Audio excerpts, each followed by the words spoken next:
Oi, Gabriel. Boa noite. Oi, José. E aí, galera, boa noite. Gente, minha luz tá estranha. Tá estranha pra vocês também? Ou é só pra mim? Ah, não, é que eu tava com modo de leitura aqui. Agora ficou melhor. Oi, Helena. Oi, Cris. E aí, pessoal, como estamos? Vamos iniciar mais um Aí Tá Com Vida? Só esperando a galera entrar um pouquinho. Oi, Bruno! Vamos entrando. Fiquem à vontade. Ih, esqueci de pegar minha água. Então vamos entrando aí todo mundo. Boa noite. Sejam bem-vindos.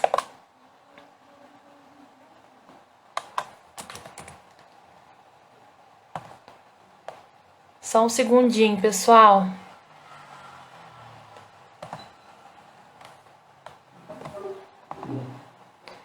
E aí, quarenteners, todo mundo ainda em casa? Ou já estão retomando as atividades? Sejam bem-vindos a mais um Aí Tá Com Vida. Hoje a gente vai conversar com uma pessoa super especial, que é o Cris, o Cristiano Schettini de Azevedo, que foi meu co-orientador no meu mestrado, meu grande amigo que tem seguido, assim, desde que eu conheci, ele tem seguido comigo nessa jornada pela conservação. E ele é professor da Universidade de Ouro Preto e a gente vai conversar hoje sobre o papel das instituições, das universidades, né, na conservação. Vamos ver se o Cris já tá aqui. Kleber falou que está mofando em casa.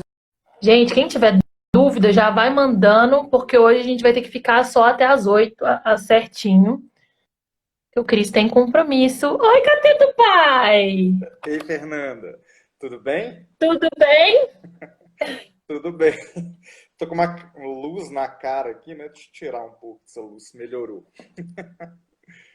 Só para o pessoal entender, Cateto Pai, gente, é porque eu fiz o mestrado com catetos e o Cris era meu pai dos catetos, então primeiro tem a história da Mica mãe, né? Que eu vi a Mica e falei que tinha visto uma Mica mãe, e aí começou a história do Cateto Pai.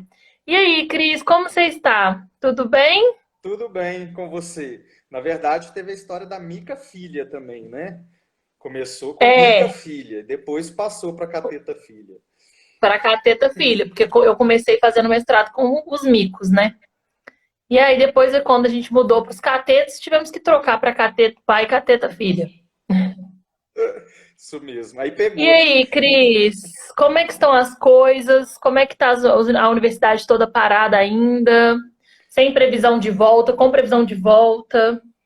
A universidade está voltando aos poucos agora com as aulas remotas, né? Então a gente vai começar o período agora em agosto. A pós-graduação está voltando um pouquinho antes que a graduação. Então a gente já pode dar aula na pós já a partir de agora. Já tem gente dando aula, inclusive, mas presencial não. Tá tudo remoto. E voltando com menos disciplinas também?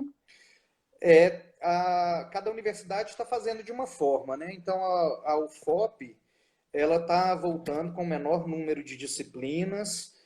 Não são todas as disciplinas do período que estão sendo ofertadas, é só algumas. As disciplinas com carga prática, elas estão ficando um pouco de lado até a gente ver como é que a gente vai fazer, então está voltando mais as teóricas, mas isso varia bastante dependendo do departamento, sabe? Mas a coisa está voltando aos pouquinhos, mas sem ser presencial. Eu não sei como é que vai ficar nessa questão, né, de ser presencial ou não até essa vacina sair. Vamos ver como é que vai ser. Pegou todo mundo, isso tudo pegou todo mundo de surpresa, né? Sem programação, sem planejamento. A gente nunca tinha vivido uma experiência desse tipo. Então, tá todo mundo tentando se reinventar para continuar seguindo a vida, né? E os projetos de pesquisa, Cris, pararam? Quase tudo parado. Tem alguns projetos que que envolvem animais vivos, né, em laboratório e tal, esses alguns continuam, mas projetos de campo, 90% está parado. Porque não tem Entendi. jeito de ir para campo, né? Não tem jeito, é muito perigoso no momento ir para campo, né? Então tá tudo meio que suspenso. Sim. Gente, antes da gente começar a conversar, vamos apresentar o Cris. Cris, quem é você? Fale para as pessoas que não te conhecem ainda. E antes, todo mundo manda para os amigos aqui nessa aviãozinho que tem aqui embaixo para a galera vir assistir a live com a gente. Então, quem é o Cristiano? Conta da sua trajetória pessoal até chegar onde você está hoje. Então tá, eu sou o Cristiano Schettini de Azevedo, sou biólogo como você, né, Fernanda? E me formei na Universidade Federal de Minas Gerais, na UFMG. Depois eu fiz um mestrado na PUC Minas. Depois eu fiz o doutorado na UFMG. Já dei aula em instituições particulares, como o Centro Universitário de Belo Horizonte. Depois eu fui dar aula lá na Universidade Estadual do Piauí. Depois eu voltei para cá e acabei na Universidade Federal de Ouro Preto, onde eu estou hoje. A minha linha de pesquisa sempre foi com zoologia. Comecei como a Fernanda começou, a gente tem isso também em comum.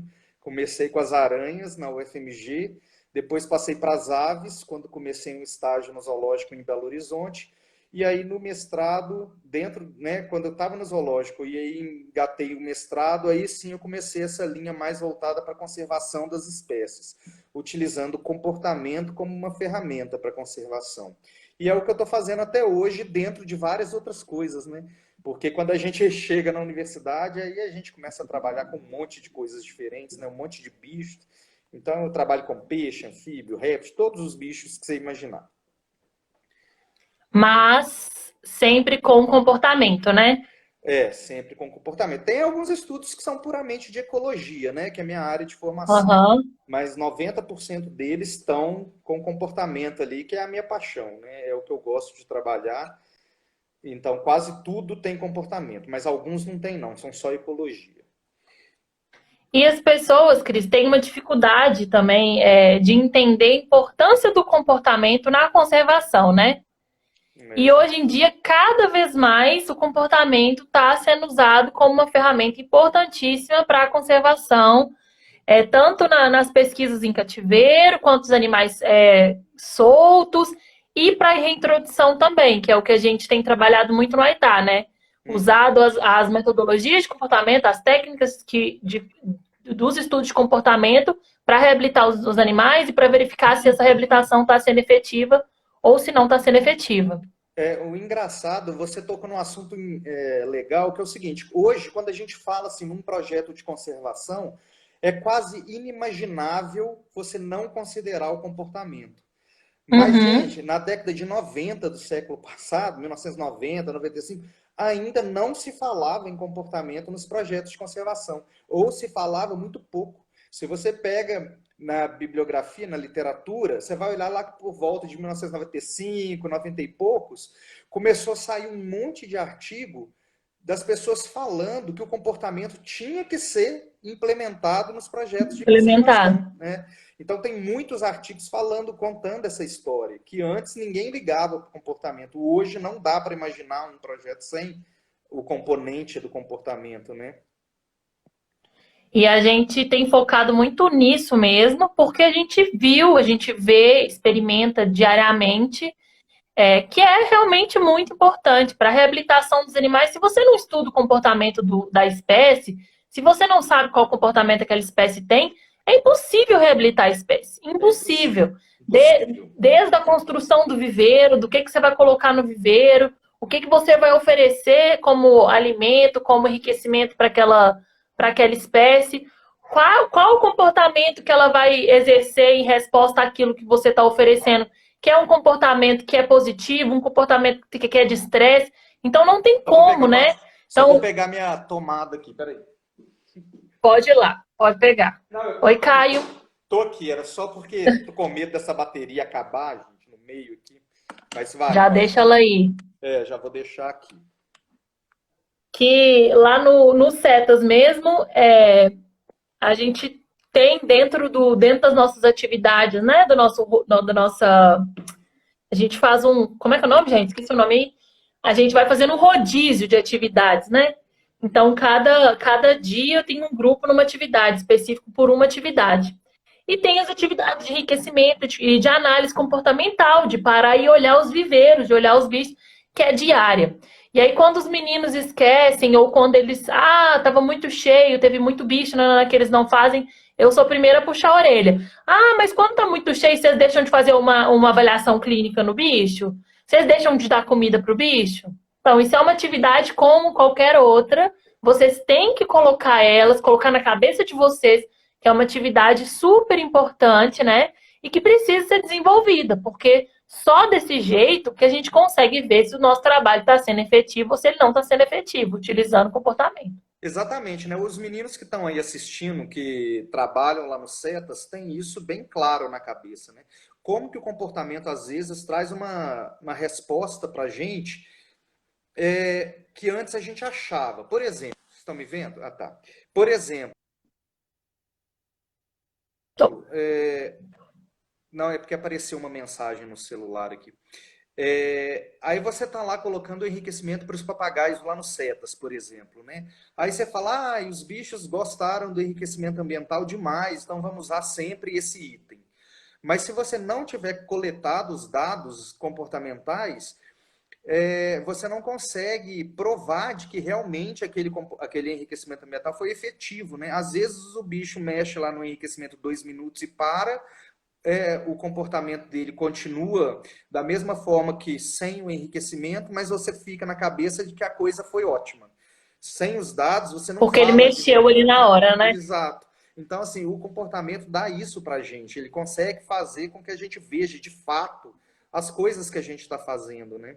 É uma resposta imediata, mensurável, né? Você consegue medir o comportamento. Mensurável. Então, isso facilita demais o manejo dos bichos, né? Dá muitas ideias Uhum. pra gente, né? Eu tenho certeza que vocês aí mexendo com os bichos de vocês tiveram altas ideias de coisas a serem feitas a partir da observação dele, né? Tem. Não, direto os meninos chegam, Fê, você vê isso, será que a gente não conseguia fazer tal pesquisa, tal coisa? E aí, voltando para a parte da pesquisa que entra a universidade, as universidades, né, elas têm um papel muito importante dentro da conservação, muito importante, principalmente por causa das pesquisas, né, Cris? Que começa desde um TCC, assim, dos alunos da graduação. Ou até antes, como iniciação científica. Na verdade, a pesquisa é um dos 3 pilares da universidade, né? Pesquisa, ensino e extensão. Então, a pesquisa, especialmente nas universidades federais, ela é extremamente forte, né? A maior parte das pesquisas no Brasil ocorre nas universidades federais. E como você disse, às vezes você ali, como aluno, já começa a sua linha de pesquisa no seu TCC. Você começa fazendo aquela pesquisa mais simples, dali surgem dúvidas que podem virar, por exemplo, o seu mestrado, e daí do mestrado já passa para o doutorado e assim por diante. Aí você está com a sua linha de pesquisa feita, né? Então, a universidade não é o único lugar que faz pesquisa, né, Fernanda? Por exemplo, vocês que são de ONGs também fazem pesquisa. Uhum. Você conhece várias ONGs com o pessoal fazendo pesquisa, né? Mas dentro da universidade, a pesquisa é uma das coisas que a gente tem que fazer, né? Então, lá também tem pesquisa, mas a pesquisa não ocorre só na universidade. E a conservação das espécies, a pesquisa de conservação dentro das universidades, ela está muito ligada justamente com a linha de pesquisa dos professores, né? Então, às vezes, você tem departamentos de zoologia, de biologia e tal, dentro da universidade, onde você tem professores que têm essa linha de pesquisa. Então, faz muita pesquisa voltada para a conservação. Outras vezes, você tem os departamentos, mas não tem professores nessa linha direta. E aí você tem poucos trabalhos voltados para a conservação. Voltados, assim, diretamente, né? Porque a gente que trabalha de Diretamente pesquisa voltados para a sabe que às conservação, vezes o né? cara lá fez um trabalho lá de histologia, mas que você acaba aplicando no seu projeto de conservação depois, né? Então, é como se fosse uma pesquisa indireta da conservação, né? Mas é isso, a universidade é um lugar para se fazer pesquisa. e de conservação está lá. Sempre, sempre envolvido, né? Tá sempre no meio. Está sempre no meio. E como é que essa busca dos alunos por vocês, pela conservação, você que já tem um tempo trabalhando com isso, você nota que tem aumentado essa busca de pessoas querendo trabalhar com conservação, que chega até perdido no que exatamente, mas fala, eu quero trabalhar com conservação. Como é que faz? Tipo assim, até que conservação, são poucos os alunos que chegam diretamente falando essa palavra, conservação. Normalmente eles me procuram assim, gostaria de fazer algum trabalho com algum bicho, porque eu gosto de bicho. Aí você procura saber qual é o animal que a pessoa gosta, que tipo de trabalho ela gostaria de fazer, para você ir dando um direcionamento. E aí, nessa conversa com o aluno, é que você começa a perceber que realmente ele tem um viés conservacionista. E aí, ou eu deixo o aluno seguir no pensamento dele, ou eu vou encaixando ele em algum projeto que eu já tenho, que eu já esteja desenvolvendo e preciso de aluno, e vou encaixando o aluno aí. Mas normalmente eu gosto de deixar o aluno trazer as suas ideias, sabe? Que às vezes chegam ideias mirabolantes, né? Impossíveis de serem feitas. Às vezes, ou todas, a Muitas maioria vezes. das vezes. Mas às vezes tem ideias sensacionais assim que os alunos trazem, sabe? E eu gosto de deixar o aluno seguir um pouco com as suas próprias pernas, pelo menos na ideia, porque aí ele tem prazer de fazer o que ele quer fazer, né? Por exemplo, eu lembro, eu posso contar o seu caso específico aqui para o Claro, pessoal? pode. Então, o caso da Fernanda, ela ia trabalhar com os macacos, né? E ela, de fato, começou a fazer o mestrado com os micos. Só que chegou um determinado momento em que ela teve que mudar o projeto para os catetos, porque não ia dar tempo dela concluir o trabalho com os micos dentro daquele período curtinho de mestrado, que era 2 anos, Do né? mestrado. Então, assim, a gente via claramente que você estava super animada com os micos, que era o que você queria fazer, o que você gostava e tal. E quando você foi para os catetos, foi aquela, é legal e tal, mas não é o mico, né? Então, assim, quando o aluno faz o que ele gosta, ele faz com muito mais amor, assim. No seu caso, não, tá, gente? A Fernanda fez com amor o projeto Catetos. Eu só dei o exemplo dela para Ficou mostrar que quando lindo. a pessoa gosta, ela tem prazer em ir lá trabalhar. A Fernanda tinha prazer de ir para o meio do mato, ficar uma semana lá atrás de grupo de mico, né? Então, isso é muito bom. Por isso que eu gosto de deixar os alunos virem com as ideias. Mas, assim, depende do nível do aluno, né? Quando o aluno é de TCC, ele não sabe direito o que quer e tal, aí eu vou direcionando mais. Mas na hora do mestrado e no doutorado, aí não, o aluno já tem mais ou menos a linha de pesquisa, o que ele quer, e fica Já mais chega com o fácil. direcionamento, Já né? chega com um direcionamento maior. Então, facilita. Antes da gente continuar, só para não me perder, senão eu perco, o Gabriel está perguntando Hum. como é que faz para ser uma pessoa rica trabalhando com conservação? Aí depois ele falou, brincadeiras à parte, como que está o investimento na área, levando em conta a alta procura nas universidades e fora do Brasil e fora também. Olha, eu vou contar da minha experiência, né, com os meus projetos de conservação. Por incrível que pareça, para eles, tanto o projeto que eu trabalhei com as emas lá na época do zoológico, quanto o projeto dos catetos, que nós trabalhamos juntos já na era da UFOP, nesses dois eu consegui financiamento. Financiamentos que eram de empresas particulares, nos dois casos. Tá? Fomos ricos no projeto Catetos, né? Que é uma coisa rara, A né? gente De era tinha rico, dinheiro gente. para fazer. A gente tinha dinheiro até para almoçar, né, Fernanda? Esse é o nível de riqueza que Até a para gente almoçar. tem. E acreditem, isso é raro. A gente Normalmente nem não precisava tem. levar aquele biscoito de casa, a gente podia comer. Mas, brincadeiras à parte, eu consegui os financiamentos. Só que agora, nos últimos tempos, né, com essa crise que o Brasil tem passado, eu estou vendo claramente os cortes de financiamento. Então, agora a situação está difícil. Nos órgãos de fomento, né, que são CAPES, CNPq, os governamentais, a quantidade de bolsas e a quantidade de dinheiro disponível está só diminuindo, né? A gente vê na televisão todos os dias corte atrás de corte, e, e aí a concorrência fica muito grande, né? Porque você está concorrendo agora com o Brasil inteiro, com pouquíssimos recursos, então está ficando cada vez mais raro. Eles existem ainda, sabe? Mas está cada vez mais raro. Tanto Mais governamento concorrido também. mais concorrido. tanto os governamentais quanto os particulares, de empresas, tá? Então, existem empresas que estão há muito tempo financiando projetos de conservação e que agora deram aquele apertinho porque a situação está meio preta, né? Mas os recursos estão difíceis, não está sendo fácil, não. A Yasmin tá aí. Oi, Yasmin. Ela falou que vocês não podem reclamar que vocês vão para campo de avião, reclamando que leva Ah, biscoito.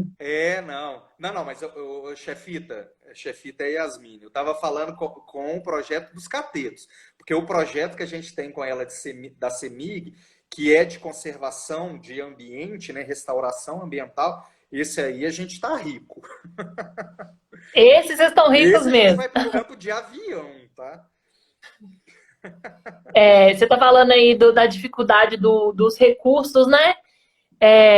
O Aitá, assim, tá passando por um período de a gente tem que aprovar projetos, e os projetos batem na porta, a gente fica na final porque é muita gente. Então, assim, a gente fica super feliz de ficar, não, nós ficamos entre os 4 finalistas do Boticário, concorrendo com o Brasil inteiro, mas é muito difícil.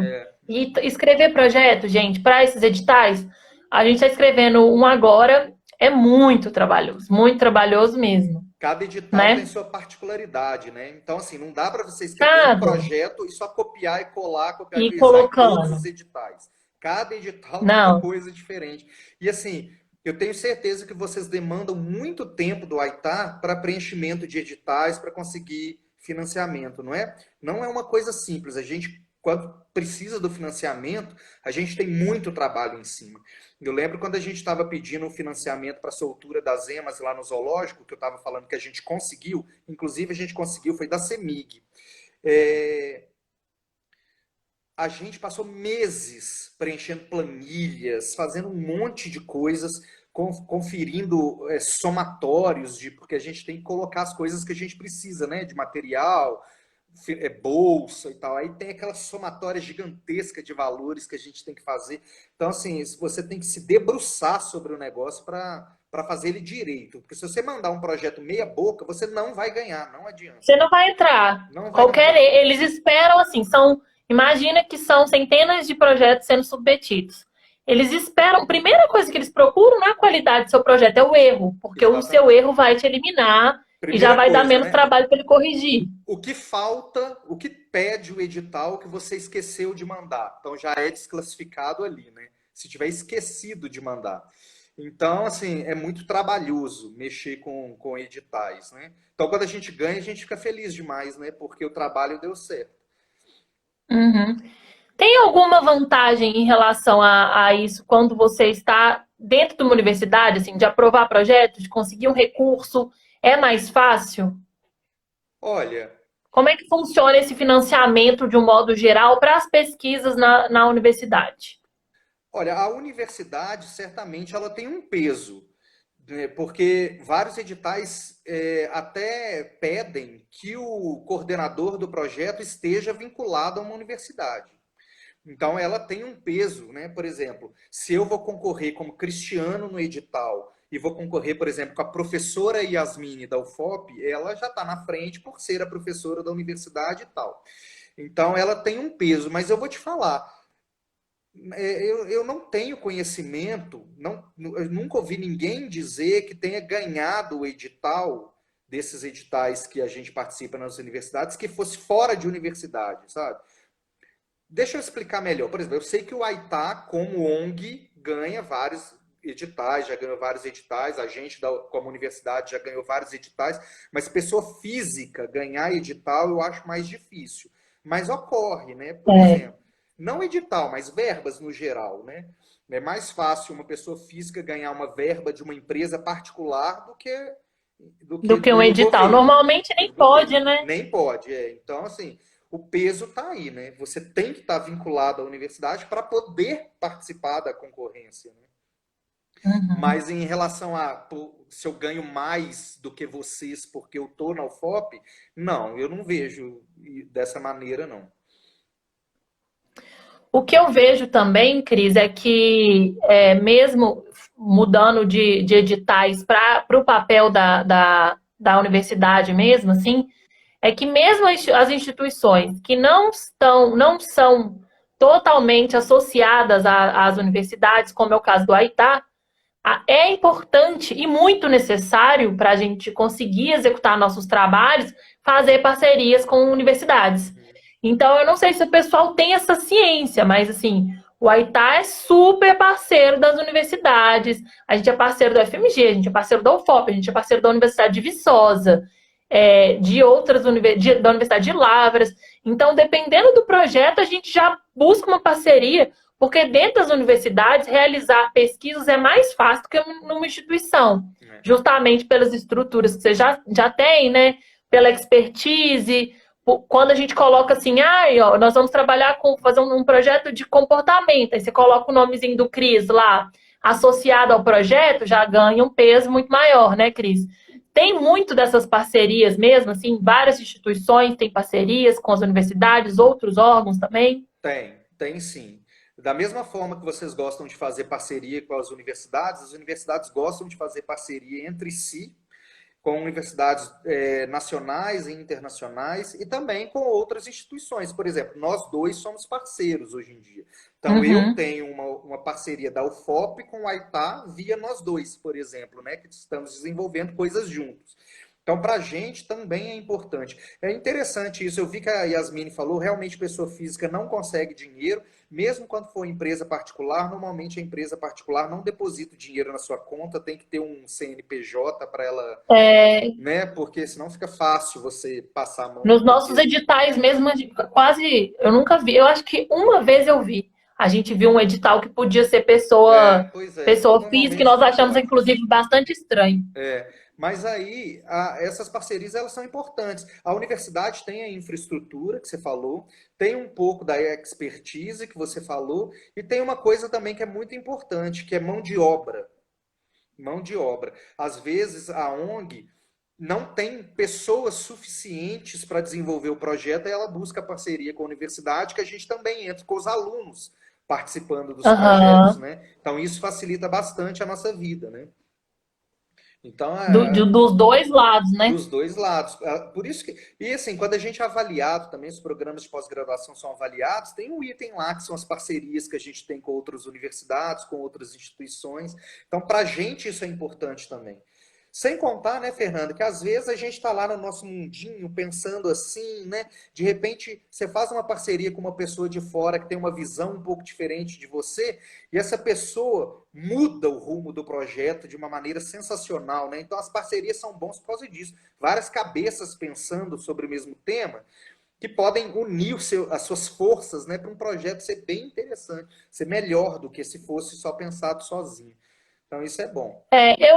Eu acredito mesmo nisso, que não tem nenhum projeto que é autossustentável, que consegue, né? Nós somos autossuficientes, né? A gente consegue, com nossa equipe, resolver todos os nossos BOs, todos os nossos problemas. E eu acho que todos têm algum envolvimento com universidade. Porque uma hora ou outra você acaba tendo que buscar aquele conhecimento que está ali, aquela parceria. As pessoas, normalmente, hoje é muito difícil no Brasil, né, Cris? Os pesquisadores estarem desvinculados de universidade. São poucos, né? Porque existem institutos de pesquisa, né? Por exemplo, a Fiocruz é um instituto de pesquisa, não é uma universidade. Então, nós temos pesquisadores lá também, né? Mas, normalmente, pesquisa está associada à universidade. Na maior parte das vezes. Mas são pouquíssimos institutos. São pouquíssimos. Quando a gente vai ver que institutos tipo a Fiocruz são pouquíssimos, né? O Aitá, que a gente desenvolveu pesquisa, por exemplo, eu já terminei o meu mestrado, não estou desenvolvendo doutorado, mas estamos desenvolvendo pesquisa constantemente. Mas é muito pouco, muito, muito raro. E acaba que você precisa, realmente, eu estou começando, eu já falei isso com você várias vezes, né? Apesar de estar com aquele trauma ainda do mestrado, direto eu falo, gente, eu preciso estudar mais, porque a gente sente essa falta do meio acadêmico para te dar mais formação, para te dar mais base, né?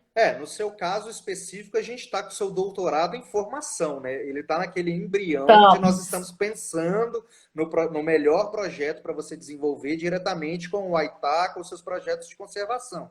Então, a gente já está lá discutindo possibilidades. Ele não está fechado ainda, mas ele não está parado, né? Nós estamos pensando. Aham. E é isso que você falou. Quer dizer, você estava dentro da academia, você estava dentro da universidade, entrou para a vida real, vamos dizer assim, da conservação, tomou a frente aí da ONG o Aitá, que faz um trabalho belíssimo aí de conservação aqui em Minas, e agora você está unindo, tipo, a prática com a teoria, você está entendendo? Você vai usar na É. universidade os conhecimentos que você já ganhou, que você vai ganhar no seu doutorado, para desenvolver o seu trabalho junto da conservação aí na Huaytá. E isso que eu acho que é legal. Quer dizer, você está numa ONG, mas não está esquecendo desse outro pedaço que é importante, né? Às vezes a gente fica só mexendo na prática e esquece a teoria por E se trás, né? esquece que precisa. O Aitá tem muito essa pegada de pesquisa. A gente foi a ideia do Aitá, o surgimento do Aitá foi fazer pesquisa mesmo. Pesquisas que os CETAS não tinham pernas para fazer, com os bichos que tinham lá disponíveis para a gente, que a gente tem, né, objetos de pesquisas variados por causa dos CETAS. E a Magda fez uma pergunta que é muito legal, que é justamente o que eu fico discutindo com você sobre o doutorado, e a gente pode linkar isso tudo, de fazer trabalhos que realmente sejam relevantes, que realmente a gente. Gente, isso é claro que todo trabalho é muito relevante. Tem a ciência bruta, que é aquela que vai estudar a célula tal do bicho, que é super Ciência importante, igual você básica, falou, que né? vai a ciência básica que vai ser utilizada para o trabalho, mas para nós conservacionistas, né, o nosso sonho é fazer isso que a Magda está falando. É pegar o resultado da pesquisa acadêmica e botar ele em decisões governamentais, fazer com que chegue à população, fazer com que realmente você olhe e fala, meu mestrado, meu doutorado mudou essa política, mudou isso aqui. E ela está Eu acho perguntando como é que faz para fazer isso. olha só, eu acho que a gente que lida diretamente com a conservação, a gente quer exatamente isso, né? A gente quer que os nossos estudos gerem algum benefício para os organismos, né, que estão desaparecendo. Então a gente estuda essa linha por isso. Então, assim, eu gosto do Aitá porque quase todo mundo do Aitá aí, como você disse, já fez mestrado, está acompanhando a academia em paralelo, faz a pesquisa o tempo inteiro. Você falou de parcerias, olha aí, a UFOP com o Aitá, com o IBAMA, fazendo parceria com o trabalho no CETAS. A gente já produziu várias coisas legais que mudaram, inclusive, a maneira com que os animais eram manejados no CETAS. Vocês estão trabalhando no sentido de recuperação dos animais para soltura desses animais apreendidos. Então, isso Dos daí, órfãos, né? dos órfãos, isso daí é pegar a teoria que você aprendeu lá na universidade para trazer para a prática. Então, aquela teoria ela está se mostrando extremamente relevante para o trabalho que vocês fazem no dia a dia, com os bichos, lá mexendo com o bicho. E não é só que eu acho legal também do Aitá. Eu tô falando do Aitá, gente, que eu tenho mais proximidade com o Aitá, mas a gente fez um evento junto com o Aitá, onde eu tive a oportunidade de ver que nós temos inúmeras ONGs, mais ou menos na pegada do Aitá, fazendo trabalhos muito legais no Brasil inteiro. Então, mas eu estou falando só do Aitá porque eu tenho mais proximidade. Por exemplo, o trabalho da Alice, né, que foi a soltura, que ela trabalhou com os papagaios verdadeiros que estavam lá no CETAS, Aham. ela fez a Reabilitação, soltura e reabilitação dos animais de monitoramento. soltura. Mas o trabalho não foi só soltura. Ela aplicou várias técnicas de manejo antes da soltura dos bichos, marcou os bichos, soltou os bichos, acompanhou por mais de um ano os bichos soltos, avaliou se as intervenções feitas anteriormente foram eficazes ou não, mas isso cientificamente, com coleta de dados, análise estatística, como a academia pede, gerou artigos que foram publicados, mais de um, inclusive. Então, o Aitá é isso, é uma ONG conservacionista que usa a ciência para subsidiar as atividades dela. E isso que eu acho que é legal. Sai do eu acho para a coisa correta, para o método científico. E isso dá credibilidade para o trabalho de vocês. Então, eu gosto E dos trabalhos. testa, né? Testa, eu gosto do Aitá por Eu, causa disso. uma coisa que o Bião falou até no workshop é que a gente vai ter que ter coragem de testar as coisas. Que a realidade ela tá mudando, a gente vai ter que manejar mais bichos sim, a gente vai ter que experimentar mais coisas sim, a gente vai ter que perder medo de fazer algumas coisas, de fazer igual eles estão fazendo com os muriquis lá, né? Translocando os muriquis, formando bandos, criando muriqui em cativeiro para formar o bando para soltar. E isso para alguns acadêmicos mais antigos, assim, eles já ficam, tem vários que ficam olhando super com maus olhos pra gente, porque a gente tá tentando. E Mas ainda é tem aquele justamente, medo, né? então, é justamente, são duas coisas aí, eu acho. Primeiro, eles podem achar que vocês estão fazendo o trabalho por fazer, ou seja, vão lá, abre a gaiola, solta o bicho, acabou. Solto, vai embora. Exato. Então, por isso que eu falei, eu gosto do Aitá por isso. O Aitá não trabalha assim. O Aitá trabalha cientificamente. Então, ela faz manejo anterior, solta o bicho, acompanha o bicho, vê o que acontece com o bicho e tal. O pessoal mais antigo, soltura é sempre um assunto muito delicado, sabe, Fernanda? Até hoje. Por exemplo, a gente trabalhou com os catetos e a gente vai ter uma reunião agora, num futuro bem próximo, com o IEF, para ver se a gente vai mesmo soltar os bichos ou não. Então, assim, para soltar os bichos, eu fiz assim, um mega projeto para a gente avaliar o impacto ecológico do animal na área que vai ser solta, acompanhar esses bichos para ver se eles estão se aproximando de pessoas, qual a área do ambiente que eles estão usando. Então, eu montei um mega projeto para me cercar de toda a informação possível para ajudar no manejo do bicho. Mas se eu não conseguir fazer isso, eu mesmo tenho medo de soltar os animais, sabe? Vai que eu solto os bichos lá, os bichos explodem populacionalmente e detonam o lugar. Então, assim, Uhum. esses estudos nos dão subsídios para a gente ter mais acerto na nossa ação, né? Para a gente ter mais acerto. Então, assim, eu entendo um pouco o lado da velha guarda, igual você está Com falando, de certeza. criticar e de achar que não é assim, né? Eu já ouvi muitas pessoas dizendo que o bicho que é apreendido, que chega aí no CETES, tem que morrer mesmo. Ele não pode fazer nada a não ser matá-lo. Especialmente as pessoas que mexem com taxonomia, falam muito isso. Mas a gente está sempre mexendo num campo muito delicado. Como a gente não conhece muito bem ainda o que pode acontecer, quais são os resultados das coisas que a gente faz, a gente fica com um pouco de temor. Mas é igual você falou, a gente precisa às vezes dar um passo à frente e fazer o teste que todo mundo tem Tem que medo de testar. fazer, para de repente o trem dar certo, entendeu? Então, assim, a ciência E mexe vai com dar errado. isso, né? Algumas vezes vão dar errado, né, Cris? A ciência mexe assim, a gente hipotetiza a coisa, coleta os dados depois e vê se aquela nossa hipótese foi aceita ou não, né? Então pode dar certo ou pode dar errado, mas eu só vou saber se eu fizer, entendeu? Então, às vezes, a situação do determinado animal, que você citou o caso dos muriquis, é tão preocupante no ambiente que essa ação tem que ser feita agora, não dá para pensar muito no negócio. Embora a gente tenha sempre que pensar. Então, aí é que eu falo a delicadeza do campo que a gente trabalha. Porque são várias coisas que podem influenciar naquele manejo que você está fazendo com o animal, que podem significar entre o sucesso ou a falha do que você está fazendo. Uhum. Então, quanto mais informação a gente conseguir, melhor é para a gente. Então, a gente não pode simplesmente, vou soltar e acabou. Mas também não pode simplesmente virar, não vou fazer nada e acabou. A gente tem que avaliar cada situação e ver o que é possível de ser feito ou não para a gente fazer, né? Se não, para que a gente está fazendo conservação, né?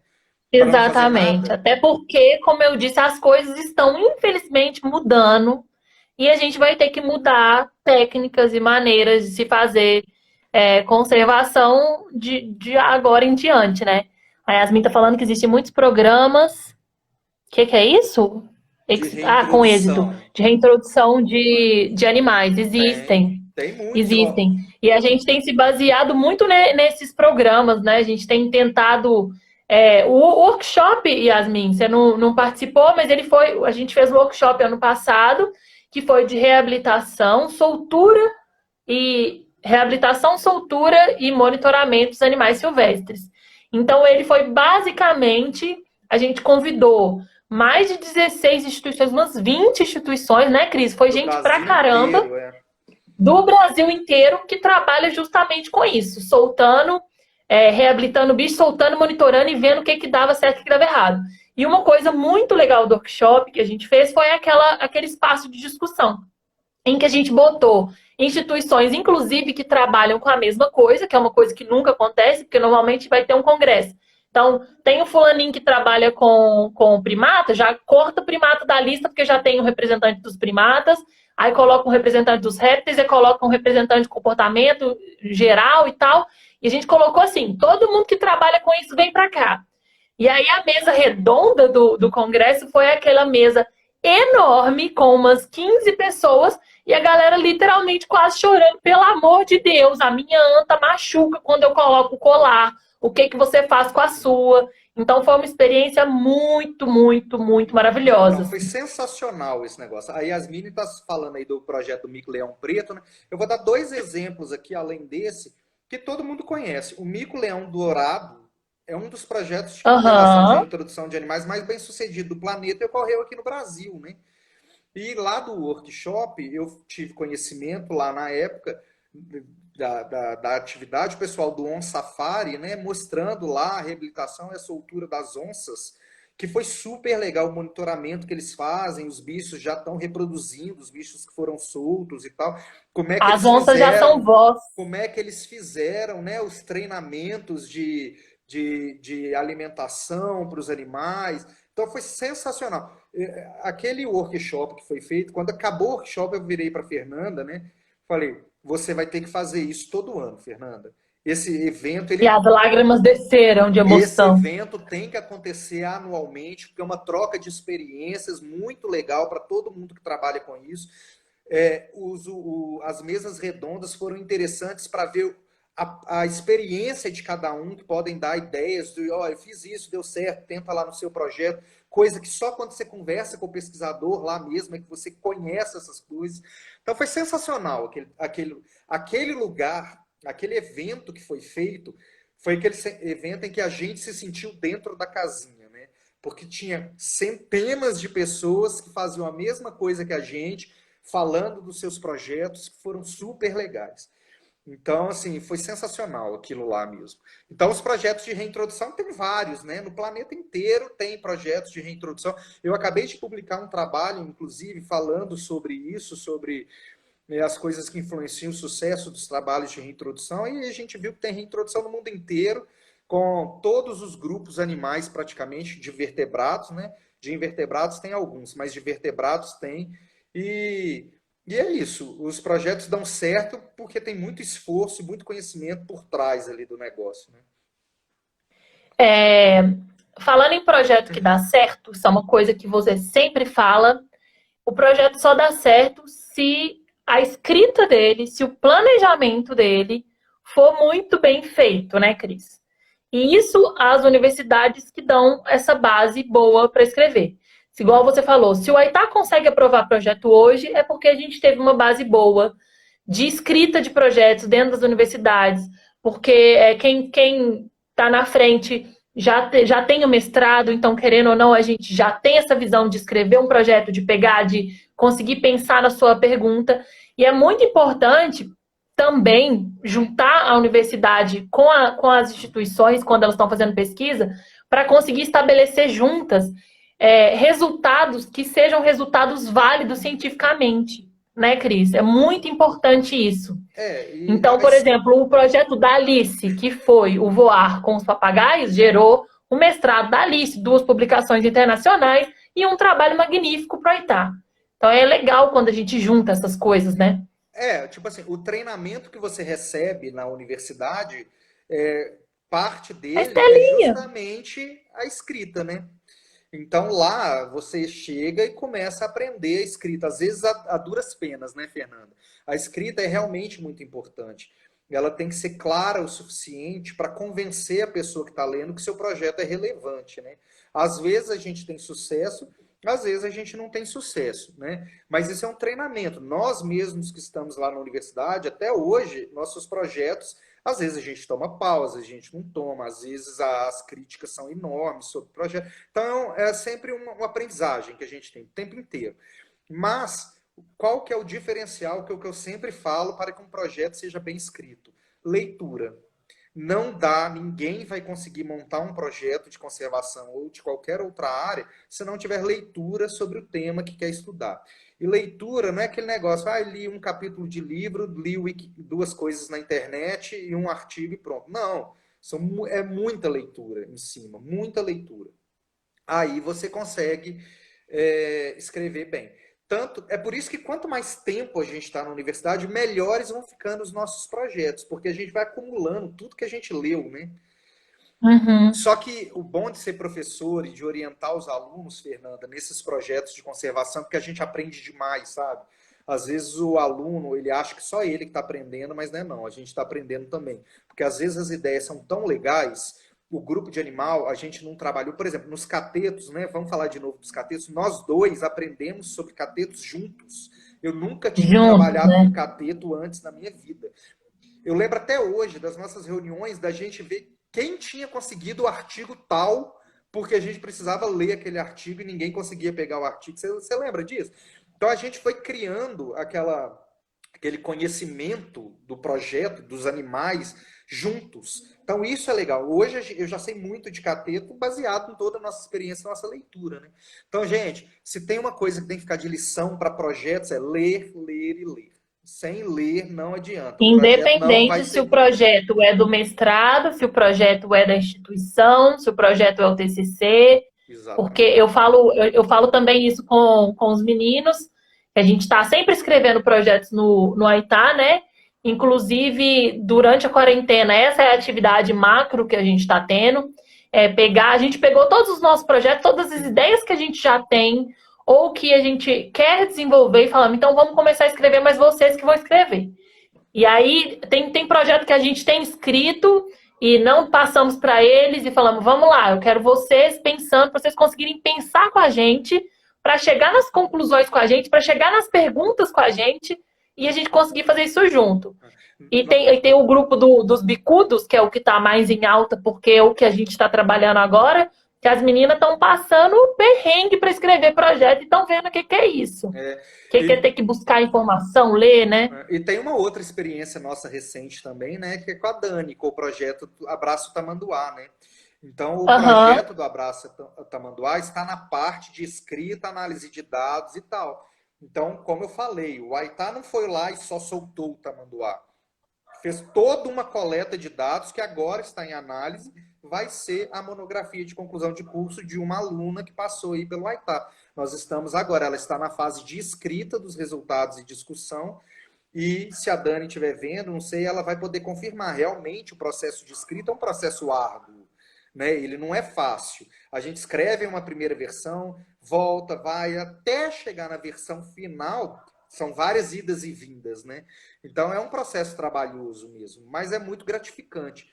E na hora que você está fazendo as análises, escrevendo o projeto, é que você vê se aquela ideia que você teve anteriormente se concretizou ou não. E eu acho que isso é o mais bacana. Então, por exemplo, o tamanduá que vocês soltaram, o Zeca, ele passou por uma série de treinamentos antes da soltura, que é o que a Dani está mexendo agora. Mas quando você solta o bicho, você pensa, eu acho que o treinamento deu isso, deu aquilo, deu... Agora a gente fala, aconteceu isso, isso e isso com o animal, ele respondeu dessa maneira, funcionou, não funcionou, né? Então isso eu acho muito legal. Eu acho a parte mais legal de um projeto de pesquisa é a parte da análise dos resultados, para falar a Você verdade. vai pegar seus resultados. Eu acho discussão também muito legal. É, Quando você vê um negócio e fala assim, olha, fulaninho falou o contrário, mas eu provo é. que o meu deu isso, eu tenho que Todo comprovar. mundo acha isso, mas o meu deu o contrário. Por quê O que meu será deu que deu? errado e eu tenho que comprovar. Eu vou ter que trabalhar em cima da minha prova aqui, né? Do que eu estudei. Lembra, errado não, deu diferente. É, Aí a discussão é exatamente para você tentar explicar por que o seu resultado foi diferente do deu que era o diferente, né? esperado, né? E eu acho isso super legal. Mas assim, para os alunos que estão escutando isso, a gente sabe, né, Fernanda? Não é todo mundo que tem aptidão para fazer esse tipo de trabalho, né?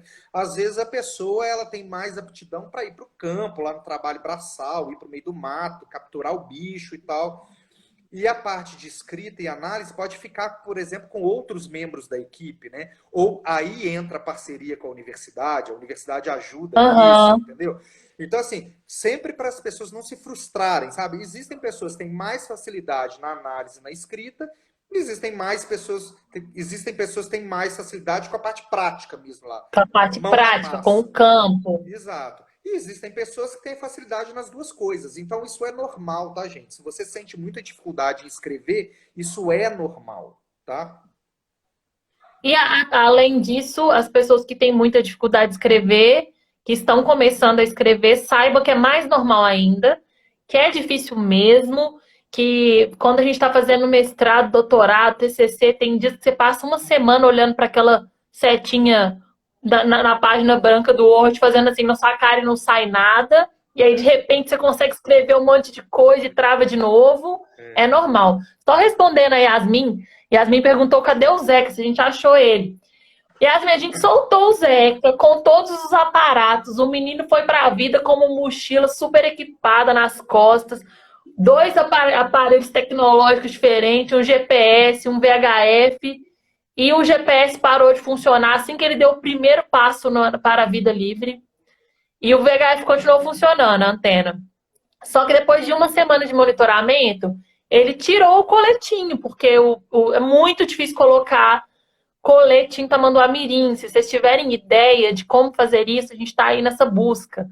Porque a gente colocou um de cachorro, mas eles são muito flexíveis. Aí ele tira, de qualquer jeito ele tira. E a gente colocou um bem apertadinho, achou que estava tudo bem, mas quando a gente soltou, ele acabou emagrecendo um pouco, o que é normal, né? E aí ele tirou esse colete aí, a gente achou só o colete sem o Zeca. Mas não tinha nenhum sinal de predação, não. Para quem assustou achando que ele pode ter sido predado. E depois ele foi avistado pelo caseiro, pelo Vandinho. Ah, essa é a vida real, né, Fernanda? Você compra um mega É, aparato, bota no bicho, o bicho sai do recinto, o aparato sai do corpo dele, você não sabe mais o que ele ele fez. foi parecendo um alien. Mas uma coisa muito legal, assim, que a gente consegue ver, e aí que vem a importância da comprovação científica, né? A gente conseguiu ver, mas através dos dados da Dani, que ela coletou no TCC dela, com alguns, os dados que a gente conseguiu coletar durante a semana que ele ficou monitorado, né? A gente vai conseguir realmente saber se teve alteração, porque ela tem os dados de antes daquilo tudo. E eu não vou E dar alguns. spoiler, não, mas eu já sei o que aconteceu, tá? Pois é. E ele saiu, né? Quando ele saiu pra vida, assim, ó, o bichinho saiu tranquilão. Já a primeira coisa que ele fez, ele enfiou no mato. Eu pensei, pronto, a gente não ensinou o bicho nem subir na árvore. Por que, que ele tá enfiando nesse mato? Era um arbusto, assim, nós entramos em pânico. Quando a gente deu a volta para saber o que, que ele tava fazendo no arbusto, ele tava lá cavando, comendo, enlouquecido no cupinzeiro, sendo que ele tinha comida, o leitinho estava disponível. Mas ele já tinha entendido que a comida real dele era aquilo ali, subiu o tronco de árvore, cavou lá, comeu do tronco oco. Então foi muito legal. Muito legal. O Marco monitorou o Zeca, tá falando que o tempo que ele passou monitorando foi uma excelente experiência. Não, falar com o Marco, né? O campo é uma excelente experiência, né? Pra gente que é biólogo, não tem nada mais legal do que você estar no campo, vendo, pegando o bicho que você trabalha, né? Isso é fenomenal. Quem não é biólogo, né, não entende isso, mas quem é. E eu vi que a Adriane Bose, ei Bose, falou: não há resultado errado, há resultados mal interpretados. Eu concordo com ela, é o que eu estava falando com você. Não é que deu errado, deu diferente e agora você vai explicar por quê, né? Muito Por legal. quê? É. Gente, meu TCC foi um, meu TCC não, meu mestrado foi um desse, né, Cris? Que a primeira análise que a gente vê, você lembra que a gente fez, do jeito que a gente estava perguntando, deu tudo, o P não era significativo para todos, tipo, nada era significativo, e a gente, meu Deus, e agora? Não, vamos analisar e vamos pensar como é que a gente pode fazer isso aqui. Aí começamos a pensar melhor e deu certo, no final deu vários resultados É, bacanas, né? mas lembrar que um valor de P significativo também não é o que a gente quer sempre, né? O que eu quero dizer é o seguinte: às vezes a pessoa faz o estudo e fala, ai, meus P's não deram significativo, fiz estudo errado. Não é isso. O P não precisa dar significativo, né? Você tem o resultado da mesma maneira. Que a gente fica Aham. neurótico com o P tendo que dar significativo, né? Mas não é assim. Ó, o Thiago lembrando do Zeca aqui. Thiago, foi terrível essa hora. O infeliz do Zeca, não satisfeito de já estar indo pra rua sem os pais atrás, subiu na árvore mais alta que tinha e foi pro galho mais fino. E aí fica todas as incertezas, né? Será que eu treinei ele direito? Será que a gente colocou no nosso enriquecimento lá galhos finos o suficiente para ele saber o peso dele, para ele saber se ele consegue ficar naquilo ali sem quebrar? Nós ficamos quase assim, quase que a gente armou uma rede lá embaixo. Volta, Zeca, vai pro cativeiro de novo, fica lá mais uns dias, você não tá preparado, mas o bichinho tava bem. Ele conseguiu fazer tudo bonitinho. Cris, a gente tem pouco tempo, é um pouquinho fora do assunto, mas eu queria falar disso com você, que eu acho super importante, que é esse peso que tem na pós-graduação, principalmente, sabe? Daquele negócio de tipo, a minha foi ruim, a sua tem que ser pior, você não pode ter tempo para nada, que muita gente reclama disso. Eu lembro da Magda ter feito esse comentário, esse desabafo durante a apresentação dela do mestrado. E que eu acredito também que tem uma coisa que a gente precisa melhorar, que a gente precisa mudar. Então, por exemplo, agora eu estou começando a pegar algumas pessoas que estão querendo fazer TCC e eu estou tentando sempre, calma, como que eu vou falar, como é que eu vou fazer, porque eu não quero, em vez de seguir a linha, o meu foi ruim, o seu vai ser pior, porque eu, na minha época, sofri mais. Como é que a gente pode mudar isso? Que eu acho que isso é uma parte muito importante para tornar realmente a pesquisa mais prazerosa dentro dos centros acadêmicos, né? Eu sinto menos peso trabalhando no AITA, fazendo pesquisas e virando noite escrevendo quando a gente precisa, do que eu sentia na universidade. Conseguiu entender isso? Consegui. Consegui sim, e você tem razão, né? Inclusive, a gente tem várias pesquisas mostrando o adoecimento da pós-graduação no Brasil, né? Qual que é o problema maior que eu vejo da pós-graduação? Um dos problemas, né, é o tempo. Quando você trabalha com aquele tempo pré-determinado e as coisas começam a não acontecer, você tende a ficar neurótico com o negócio, com as pressões que você consegue. Você tem uma data. Eu vejo isso com os meninos hoje, por causa da pandemia, o tempo de mestrado está passando e eles não estão coletando nada, ninguém está indo para campo direito, porque não pode. Então está todo mundo começando a ficar desesperado. E aí a gente já está adaptando os projetos.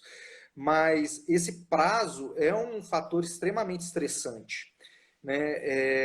Se a gente seguir o fluxo, deu tudo certo no nosso mestrado, que é praticamente impossível, você chega lá no final, nos 24 meses, ok, defende, não teve problema nenhum e tal. Mas se as coisas começam a dar errado, o tempo a corda começa a apertar no pescoço, a gente começa a ficar neurótico. Além disso, as relações interpessoais, né? Existe também um problema muito grande de relação entre as pessoas, que às vezes a pessoa tipo, não vai com sua cara, ou acha que você é malandro e tal, e aí conversa com você de maneira rude, é, e isso também atrapalha bastante. Tem um componente também que do próprio aluno, né, que também às vezes a gente vê realmente que o aluno não está pegando sério o negócio, aí você vai falar com ele, ele se sente ofendido demais e tal. Isso também é complicado. Eu não sou lá a melhor pessoa para falar disso não, viu? Porque eu sou conhecido como o grosso e ignorante. Né, Mas, não. Você salvou minha vida. mas assim, eu acho que é É um conjunto. grosso? Um pouco. Mas é um grosso carinhoso, É porque às gente. vezes a gente fala umas verdades, mas não fala da melhor maneira, né? Eu fico brincando lá com os outros professores, tem uns professores lá no meu departamento que conversam aquela doçura. Eu falo assim, ai gente, eu queria ser assim, que você passa o recado, mas de uma maneira doce, sabe? E eu tô em treinamento para melhorar isso. Mas é um conjunto de prazo, coisas que dão errado, às vezes você não trabalha com o que você quer, então isso também estressa bastante. E as A relações Yasmin falou interpessoais, isso, né? isso eu sempre falo com todo mundo. É, É difícil, gente. Se você trabalhar com o que você não gosta, fica é beira o difícil, impossível. é difícil.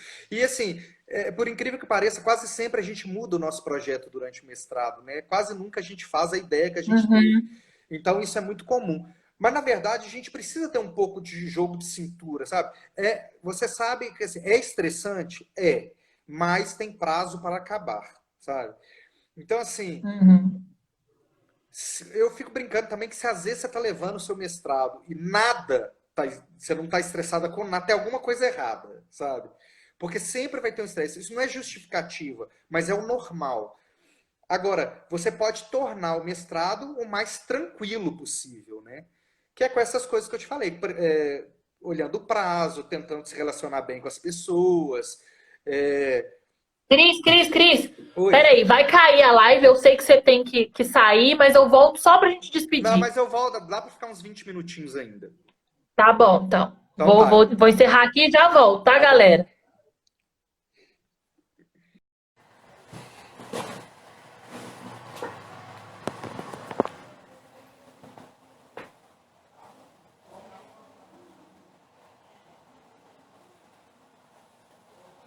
Voltamos! Oi, Yuri, não tinha te visto ainda, não. Oi, Humberto.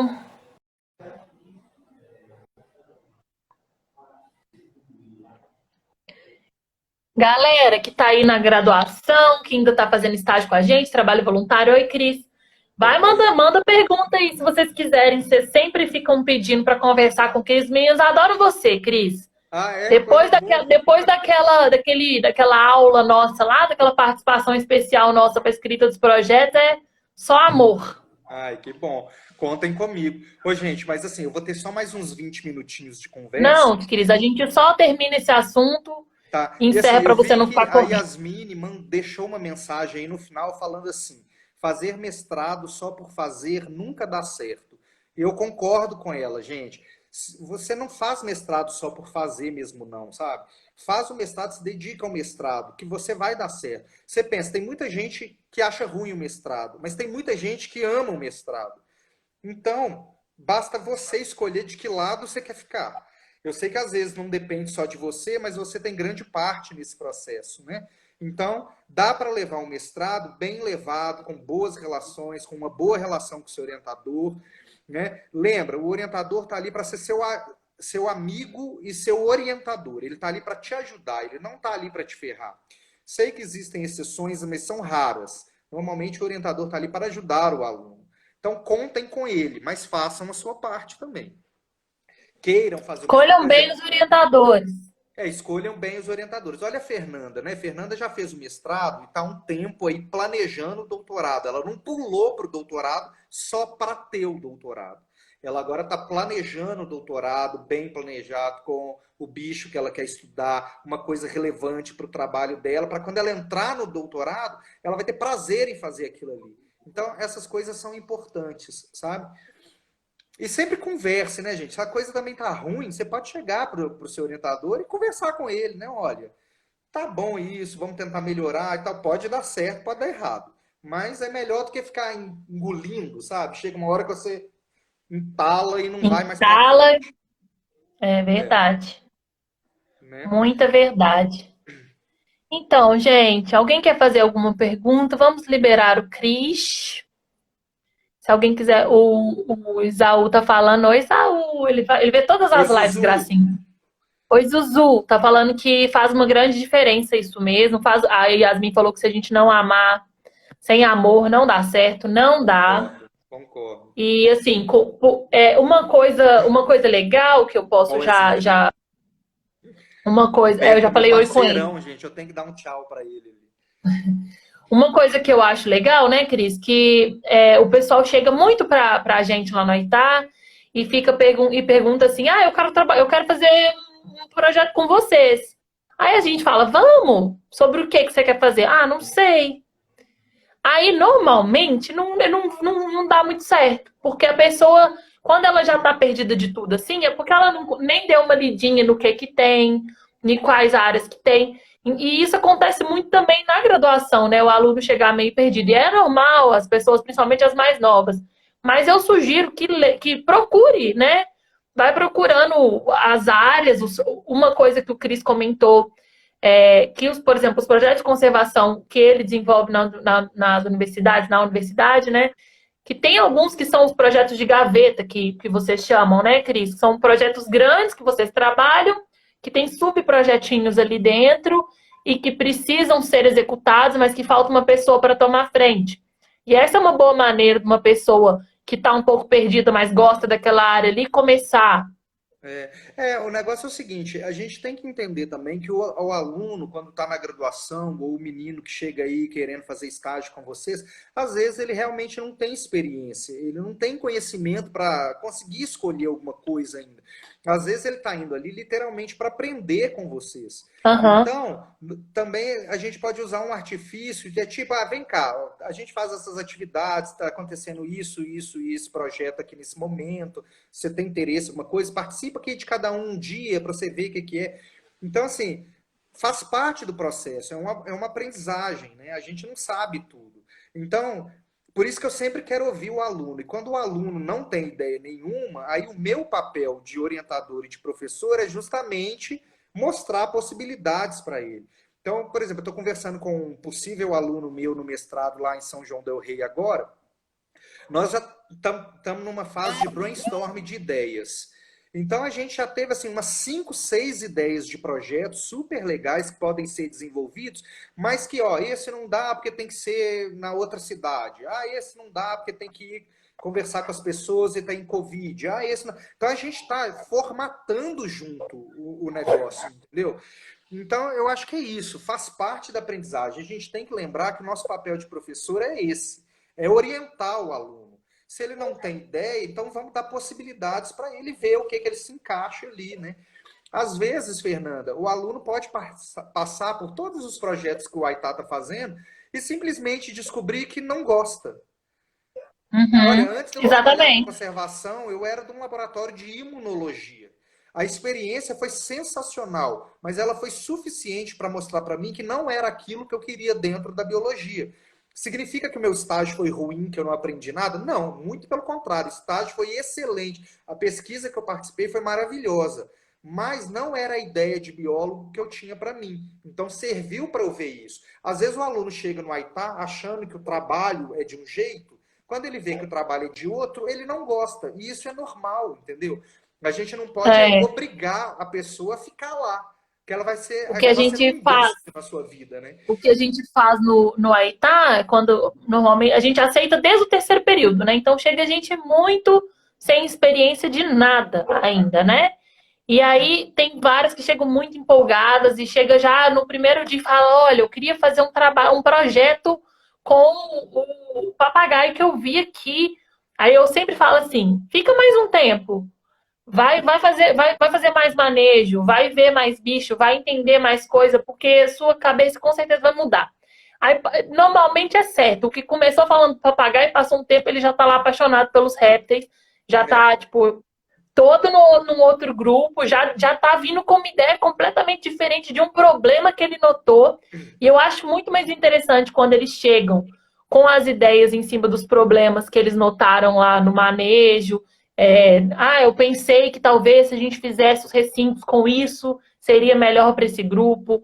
Eu pensei que se a gente fizesse a reabilitação de tal modo que seria legal. É muito mais interessante, né? Então eu sempre deixo dá uma experimentada aí primeiro, dá uma estudada no que você tá gostando, porque realmente fazer coisa que não gosta. Eu gosto de fazer como você está dizendo. Que aí o aluno experimenta coisas diferentes, né? E aí decide se ele gosta ou não, né? Se E a ele gente gosta fala muito mesmo de daquilo. trabalhos em cativeiro, né? Mas também na natureza, né? Eu já orientei vários alunos com comportamento na natureza. Estou com uma aluna agora na UFOP que ia começar agora o projeto dela e parou por causa da pandemia, mas vai ser um projeto de comportamento no campus da UFOP, mas um projeto super interessante sobre os efeitos da população sobre a comunidade de aves. E foi uma ideia que a gente construiu junto também, partindo daquele brainstorm que eu estava te falando. E hoje ela está super empolgada, o projeto já está pronto, sabe? Então, assim, eu acho que é um processo de construção, né? A gente constrói juntos. E quanto mais experiência a gente tem, mais fácil fica, né? Exatamente. Então, gente, para a gente não tomar mais o tempo do Cris, assim, as universidades são fundamentais. Essa balbúrdia é maravilhosa. Elas são fundamentais para a gente desenvolver ciência. É a ciência que até quem não está dentro das universidades, ela vem basicamente, né, das universidades. Se, claro que a gente tem institutos maravilhosos aí que fazem pesquisa de forma Eu acho que a gente não consegue nem falar que faz de forma separada, né, Cris? Não existe isso, né? A gente não faz pesquisa sem ter essa ligação com as universidades. O Aitá, quem conhece de perto, sabe que nós somos inteiramente ligados às universidades, ao FOP, ao CRIS. A gente fala que o CRIS é nosso. Como é que a gente falou já, Cris? A gente deu até um nome certo para isso. Porque o CRIS é nosso parceiro real, assim, oficial, oficializado. Esqueci. Tudo que a Cateto gente Pai. precisa, o Cateto Pai. O Cris, Cris, ajuda aqui, Cris, dá uma lida nesse projeto. Cris, nós vamos botar o seu nome nesse projeto aqui. E como ele conhece o nosso trabalho assim há mais tempo, já tem essa liberdade, e justamente porque ele sabe que se a gente tem dúvida, a gente recorre a onde sai a ciência, né? Que são as universidades, o estudo que a gente sabe que está sempre acontecendo ali dentro. Em todos os aspectos, as universidades são super importantes. Para a conservação, então, mais ainda. Muito legal esse trabalho Eu que é acho que desenvolvido. essas pessoas têm que olhar a universidade como parceiras, sabe? E nunca como inimigas, né? A gente falou, tem o braço da extensão, onde a gente vai para a comunidade mostrar uma parte dos nossos trabalhos, Ah, né? tinha até essa pergunta. Vocês da UAITA fazem muito isso com as atividades, com os alunos que vocês levam para ver as atividades, para participar das atividades. Então, isso é importante. Eu acho que todo mundo que quer trabalhar, olha a universidade como parceiro, não, e nunca como um lugar onde vai atrapalhar a sua pesquisa. Todo mundo tem a ganhar. A universidade tem a ganhar, a ONG tem a ganhar, a instituição tem a ganhar, os bichos têm a ganhar, todo mundo ganha com isso. Para a gente ser parceiro. Exatamente.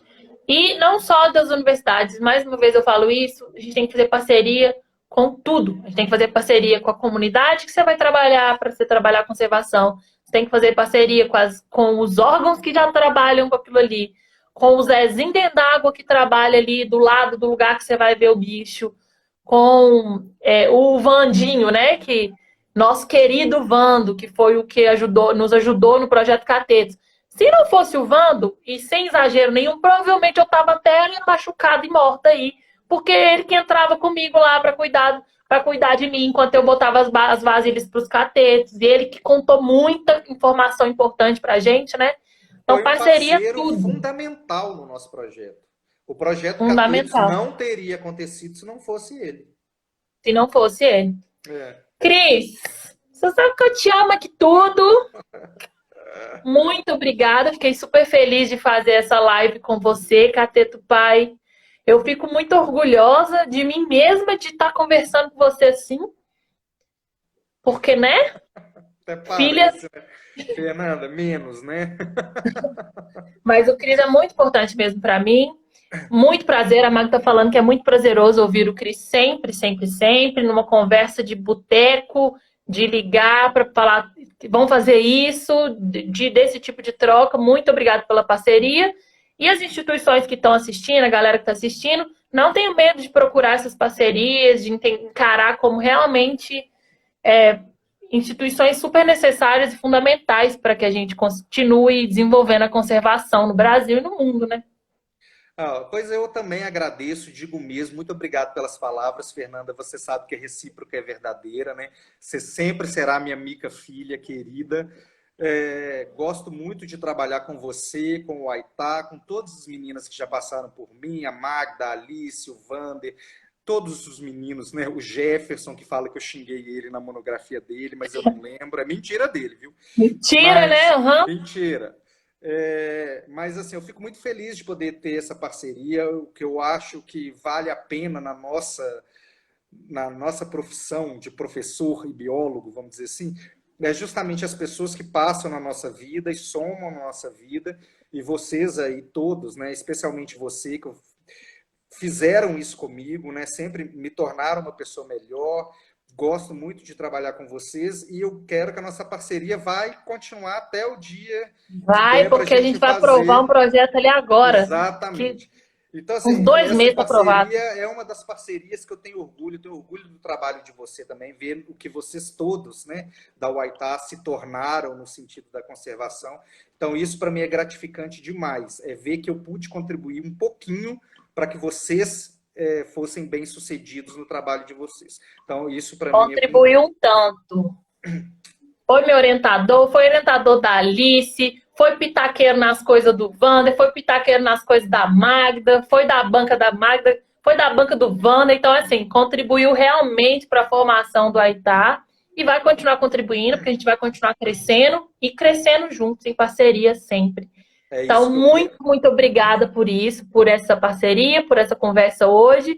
Espero ter inspirado outras pessoas a fazerem mais parcerias assim. Tomara. Muito obrigado pela oportunidade. Eu adorei também. Obrigada a todo mundo que ficou até aqui e semana que vem a gente volta com outra pessoa e outros falando de outro assunto. Obrigado, gente. Beijo, Um beijo para galera. vocês aí.